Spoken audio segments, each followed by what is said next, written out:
Hello everyone, I am Monica. In this video, I am going to explain Know Then Thyself, a poem written by Alexander Pope. Alexander Pope was a famous poet of the 18th century. He was born in a Roman Catholic family. He received most of his education at home. He was a famous satirist of his time. He was a tiny man, hardly 4 feet tall. His body was misshaped from a tuberculosis ailment, and he remained in poor health most of his life. Social and intellectual themes. His poetry exposed the social hypocrites and vanities of his contemporaries. Know Then Thyself is a poem taken from Pope's longer poem, An Essay on Man. In this poem, the poet advises man to look inward to gather knowledge about oneself. One should not look to God for self knowledge, since the proper study of mankind is man. The poem is also a fine example of the ideas of individualism and scientific inquiry propagated by Enlightenment. Let's start the poem Know Then Thyself, written by Alexander Pope. Know means janna, thyself means yourself.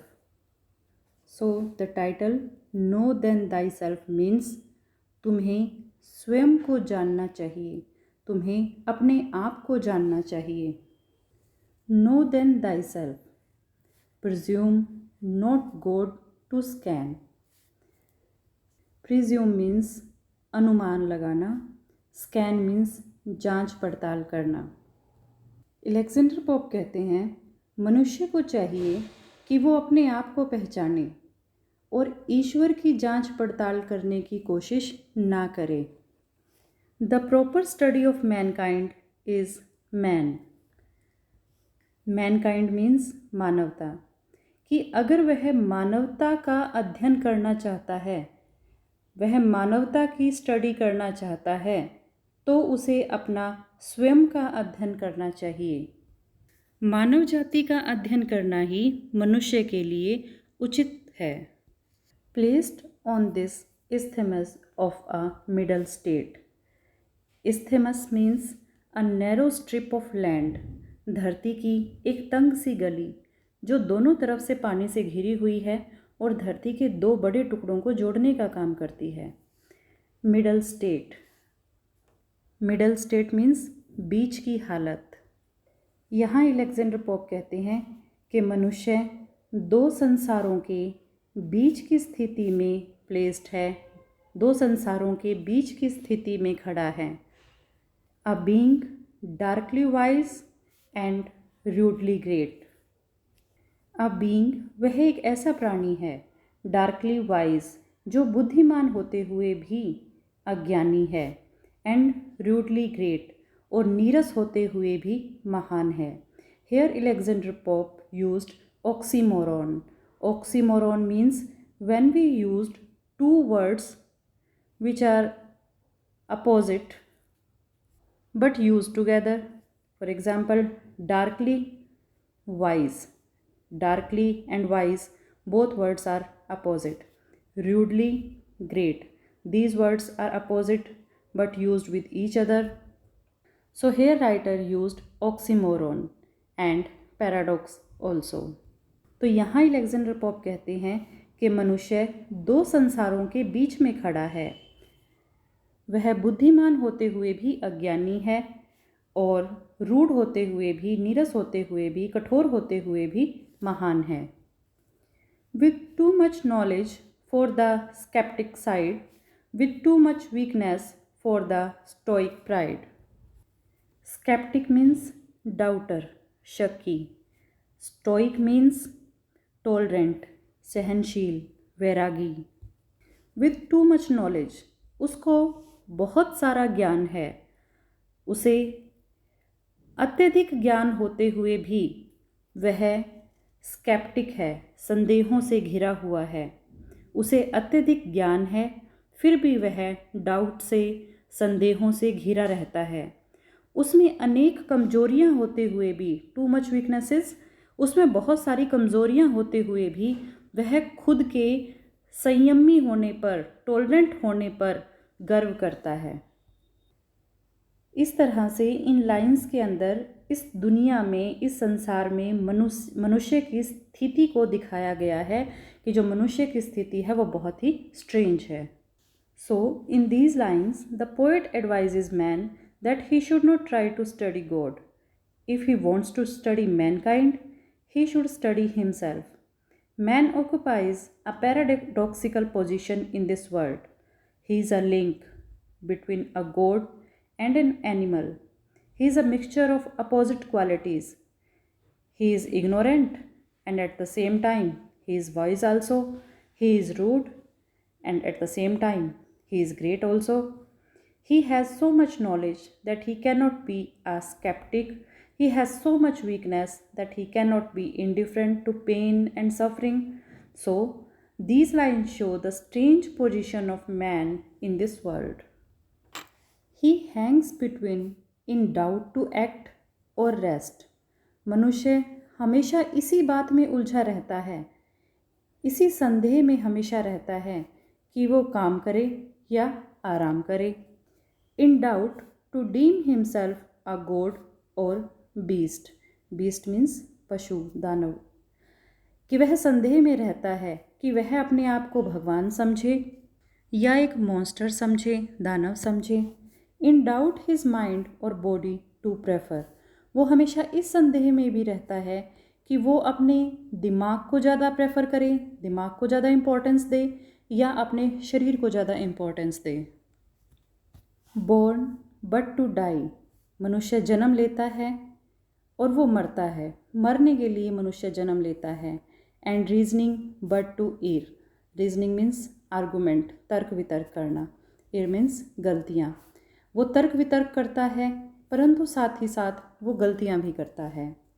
Alike in ignorance.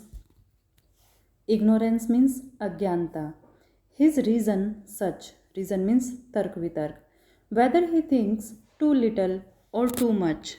हालांकि मनुष्य तर्क वितर्क से काम लेता है लेकिन फिर भी उसमें अज्ञानता रहती है। Whether he thinks too little, चाहे वो बिल्कुल कम सोचे, or too much, या वो बहुत ज़्यादा सोचे, वह अपनी अज्ञानता को काबू नहीं कर पाता। So in these lines, the poet says that man is a mixture of opposite qualities. He is always in doubt. He cannot decide whether to work hard or to be satisfied with her or his present position. He fails to decide whether he should prefer the physical pleasure or the intellectual things. He is born only to die. Man has the gift of reason, but even after that, he always makes mistakes. Whether a man thinks too little or too much, he cannot overcome his ignorance. Chaos of thought and passion, all confused. Chaos means disorder, अव्यवस्था। मनुष्य में हमेशा ही विचारों और भावनाओं की अव्यवस्था रहती है। हमेशा ही वो अपने विचारों और भावनाओं को लेकर कंफ्यूज रहता है। Still by himself abused और disabused. वो अपने आप को धोखे में रखता है, मनुष्य अपने आप को धोखे में रखता है और कभी धोखे से बाहर आता है। मीन्स जैसे ऑनलाइन क्लासेस चल रही हैं, अगर मैं आपको कहूँ कि आपने ऑनलाइन टेस्ट देना है तो कितने बच्चे ऐसे होंगे जो लर्न करके ऑनेस्टली क्वेश्चन लिख के सेंड करेंगे और कितने ऐसे होंगे जो जहाँ आपने फिर नोटबुक में लिखा हुआ है वहाँ से देख के चीटिंग करके लिख के मुझे सेंड करेंगे। अब अगर एक टाइम आप चीटिंग करके लिख के मुझे सेंड करोगे तो वो आप क्या कर रहे हो, वो आप अपने आप को धोखा दे रहे हो, क्योंकि अब तो आप ऐसा कर दोगे लेकिन एग्ज़ाम में कैसे करोगे। तो यही बात अलेक्जेंडर पोप ने, पोइट ने यहाँ कही है कि मनुष्य अपने आप को धोखे में रखता है और धोखे से बाहर भी कई बार ले आता है। Created half to rise and half to fall. कभी वो उठता है, कभी वो गिरता है। Great lord of all things, वो बहुत सारी चीज़ों का मालिक है। Yet a prey to all, prey means victim, शिकार। मनुष्य में सामर्थ्य है कि वह सही और गलत की पहचान कर सके। वह सर्वश्रेष्ठ प्राणी है और अपनी आसपास की चीज़ों का लॉर्ड है, मालिक है, मगर फिर भी कई बार वो उनका शिकार हो जाता है। फॉर एग्ज़ाम्पल, अगर हम आज के सिनेरियो में देखें तो मनुष्य ने साइंटिफिक डेवलपमेंट कर ली है, एयर कंडीशनर बना लिया है। अब एयर कंडीशनर का फ़ायदा तो ये हुआ कि हमें एक ठीक सही टेम्परेचर मिला रहने के लिए। Great lord of all things, मनुष्य बहुत सारी चीज़ों का मालिक है। Yet a prey to all, लेकिन वो उनका शिकार भी है। अब एसी की वजह से ग्लोबल वार्मिंग बढ़ती जा रही है, तो मनुष्य ही उसका शिकार हो रहा है। तो यहाँ कवि कहते हैं कि मनुष्य जो बहुत सारी चीज़ों का मालिक है, लेकिन साथ ही साथ वो इन चीज़ों का गुलाम भी होता जा रहा है। Sole judge of truth, in endless error hurled, the glory, jest, and riddle of the world. Judge means निर्णय करने वाला, hurled means पड़े होना, glory शान, jest मजाक, riddle पहेली। Sole judge of truth, वह सच्चाई का एकमात्र अकेला पारखी है, किंतु फिर भी वो लगातार गलतियां करता जाता है।